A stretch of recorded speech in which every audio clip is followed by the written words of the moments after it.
Hi, Melissa. How you doing? I've got you queued up here, and the first thing I notice is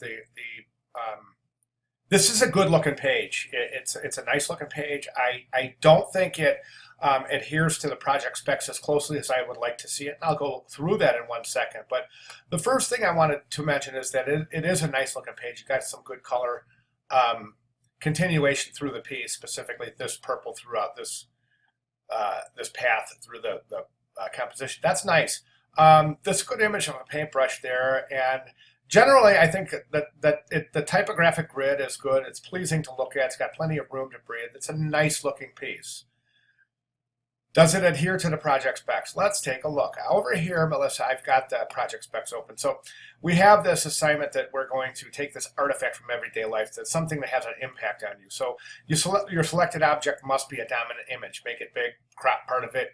You don't not necessarily need to see all of it to communicate what it is. So then let's take a look at the other one. The next one. The poster must include an image of the object in use. Take a picture of someone using it or interacting with it if need be. So let's go ahead and take a look at the work. And what is your object here, Melissa? I'm confused. I don't know what your object is here. Is it paint? Is it paintbrush? Is it art? It's just it's not really adhering to these right here. Your selected object must be dominant. So we need to know exactly what you're talking about in your composition by looking at it.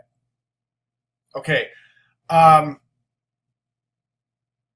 So your image must include, your poster must include an image of the object in use. Take a picture of someone using it or interacting with it if need be. So there's nothing here that that's not met. Poster must include one image that results from the use of your object. If you have selected it, for example, a pair of wire cutters, you show some trimmed flowers. But I don't know what the end result here is. Again, you see what I'm saying? And so on and so forth. So the poster must include two components for your selected object. Well, what is your selected object? Is it paint? I mean, is it paintbrush? So you have to show two components of your object.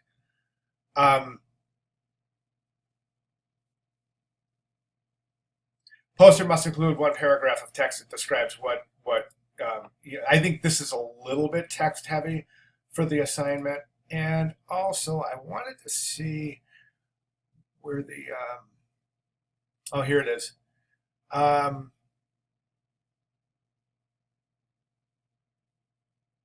yeah, there's no small captions of text either. You have the paint and change it up, but I'm not, what would this be? What would this main heading be? You have the paint, you have change it up. So again, what are we talking about? What is the dominant object? What are you featuring in your poster? So we have a couple of more design requirements. White background only, yes. Asymmetrical design only, yes, you got it. 7 by 15 portrait or landscape. This is 4 by 8.5. It looks like. So that's an incorrect size. So you'll have to get that corrected for your second submission. Your imagery must come in contact with the page somewhere twice. That means bleed. That's called bleed. And you have one, but that's all you have. So you need another area where the image comes in contact with the edge of the page. The design must combine images that are in boxes and as part of the background and cropped individually without backgrounds. So you don't have any images that are within boxes, and that's one of the requirements. So I mean, you need to place one of these images with its background intact.